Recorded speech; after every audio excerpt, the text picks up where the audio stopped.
Ladies and gentlemen, tonight's speaker is Mr. Rogie. Please welcome Rogie. By the way, he will be discussing a topic entitled When You Are 40. So, sa mga malapit na mag-40 dyan, kasi hindi ako kasama ako, mag-21 pa lang ako. O, sige na. Magtatagalog ba o English? English, Taglish. Taglish. Yes. Actually, ito yung... This one is speech I delivered last time to my club. Okay. Victoria. Mm-hmm.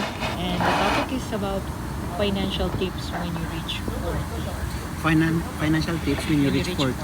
Okay. So, basically, the source of this material is not original, but I have this material is coming from one of the financial guru that we have in the Philippines. We call him, his name is Vincent Rapisura. Okay. So he's an authority in personal financial management. And he's taught many OFWs as well.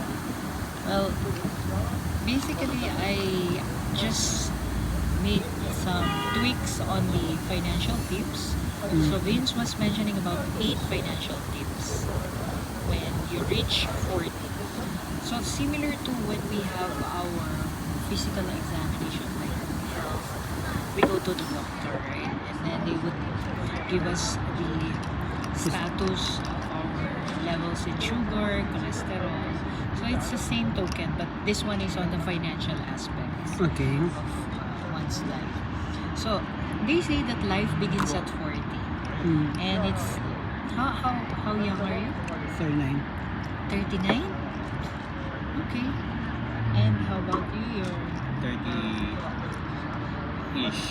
30ish. Okay. So it's the best time to know how far you have been into your financial goals, or how close, or how are you doing in terms of financials. So some are financially lost, while others are, they say, getting there. Okay. For me, I group the financial tips into a mnemonic, like Chirpin B. Chirpin B. Chirpin B means letter C, credit. So at this age, when you are 40, there should be no more consumer debt already. So credit card balance is fully settled when due date comes. You know Judith? Yeah. I know her. You know Judith? Yeah. Kapitbahay namin. Kapitbahay namin. All of us have our neighbors named Judith, right? Of course, Marites siya. those Judith is pertaining to due date of our bills. Okay. Due date. And we have, so at this age, we should have fully settled our credit card on or before the due date comes. That's letter C. Chirpin B. You know Chirpin B? It's like a chirping bird, right? Okay. So when you have freedom, or like happy bird, chirping. Okay. So that's why I tried to make a tweak on Vince Rapisura's financial tips. And then age. Age pertains to house. So at this age, of course we are here in Saudi Arabia, but the house that they refer to is our property in the Philippines. Back in Philippines. So at this age, we should have our own house already, like no more renting. Mid-30s actually is the ideal age to get your housing loan. So as OFW, we are complying with the Pag-ibig, so you could have availed of that when you were 30. Now, the value of the house is, you can measure it in terms of your income. Okay. Like, you and your partner's income combined for 3 years. So let's say if the combined net income of you and your partner is, let's say, 100,000, the value of the house that you should get should not exceed at least 3.6 million. So 3.6 million. So like when we talk of sugar level, this one in terms of the housing value you should have at least 3 years worth of you and your partner's income. So that's the measure of estimate. Now, that's letter H. So we have C, we have credit, H, we have housing. Now, letter I. What is I? I is actually stands for insurance. And I'm adding emergency fund. Because of the pandemic, we used to have, before the pandemic, like 3 months worth of emergency fund. But when we experienced pandemic, we realized that it's not enough. That if you are unemployed for a couple of months, it's really a must for us to have our insurance and emergency fund. So right now, they are suggesting the financial guru to have at least 9 months worth of emergency fund. So how much should be your emergency fund? 9 months of what? Of your monthly expenses. So if your monthly expenses, let's say, is 50,000 a month, so these expenses could be your food, your other like school fees or what. So 50,000 times 9 months would mean an emergency fund of 450,000. Okay. Did you get that? Emergency fund should be at least 9 months. Why? If we are, for example, unemployed for the next 3, 6, 9 months, our expenses are covered by our emergency fund. Did you get the rationale for that? Because if you have investments, you should not use your investment to cover for your emergency funds. Let's say you lose your job. There was this pandemic, so there's no income. So you cannot say expenses will stop. You will not stop eating. You still continue eating. You will still have some expenses along the way, bills to pay, etc. And so it's important for you to have a buffer. Like if you're not able to earn, you have your emergency fund where you can pull out your money. Now, in terms of the I, which is the insurance, especially for us expatriates, OFWs, we are breadwinners. We have our loved ones, our dependents. Yeah. We have to give them some sort of, in terms of the insurance, like if we will pass away, God forbid, then our dependents will not find it too difficult to start again without us. So the insurance is there to cover for you for the who knows how many years of worth of income. So in my case, I can, if you have, let's say, 50,000 worth of expenses a month, and then you have your insurance, let's say 6-9 million, that will last you for your dependents for a couple of years. And so it will not be too difficult for them, like losing you physically, but financially you're still there somehow, giving them your love through financial. So that's also when you have a chronic disease. We all know the story of our neighbor who got cancer, and then all of their properties were sold because they were not properly covered by the insurance. And so that one also will cover the contingency in terms of your health. So that's one important aspect of when you reach the age of 40, you should have, besides the credit, besides the house, you should have adequate emergency fund, which is 9 months, and adequate health insurance and life insurance. You have clarification. Next, so Chirpin B, letter R. R is actually retirement fund. Now, you're familiar with SSS, but are you actually remitting for the funds? No. So when you're 40, ideally, you should have already at least 120 monthly contribution. 120,000. 120 minimum SSS contribution. Not 1,000, but 120,000. monthly contribution. So 120 months. Months. Yes, because in 1 year, there's 12 months. So ideally, like 120 would mean 10 years. But the ideal time is if you start already working, let's say at the age of 20, the ideal is 240. 240. Right? No. Yes, 20 times 12. 240 months. That's the ideal. But for those who are not comfortable with SSS, some of us would put our money. Now the popular thing is MP2. You know, pag-ibig, Yeah, it's I've heard earning that. a range of 5 to 7% dividend. So, or for others, through real estate, they build their retirement funds by investing in houses, in apartments, in condo units, so that when they go back home, they still have some money or pensions through the rental that they will earn. Now that's letter P. Then we move to another P, which I call PI, but this is passive income.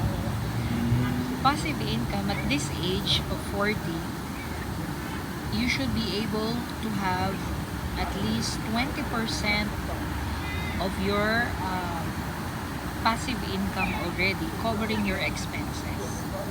So at this age, it is assumed that you should already have some sort of a passive income that will cover 20% of your expenses. So let's say, for example, if you are having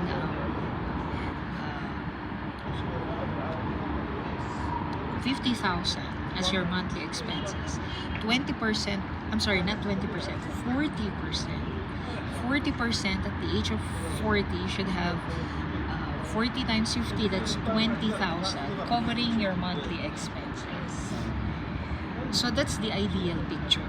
Like, if you started investing already and earning passive income, 40% of your expenses is covered by the earnings that you have. Is it too much? Well, if we're late already on our at this age, then it means we have to rethink and reflect of our financial situation. So what are the examples of passive income? We have dividends, we have rents, we have capital gains, we have royalties, interest, pension. You're familiar with dividends, right? It's like the company sharing the profit to the stockholders. So for example, if Stocks. yes, if for example Stock market. Jollibee declares a dividend, you have a share in it. Now rent, you know rent. If you have Yeah. apartments or condo units, that's basically passive. Like yours. In my case, I'm also into real estate. So somehow I am covering I don't have too much expenses. So I think my passive income already is somehow aligned to my monthly expenses. Now, Chirpin B, letter N. And at the age of 40, you should know your net worth already. You have, for those who are familiar with SALN, Statement of Asset, Liabilities, and Net Worth. Net worth means how much asset you have, how much liabilities, the difference, that's your net worth. So for example, if you bought a house for 3 million cash, your net worth is 3 million because that's more or less the value of the asset.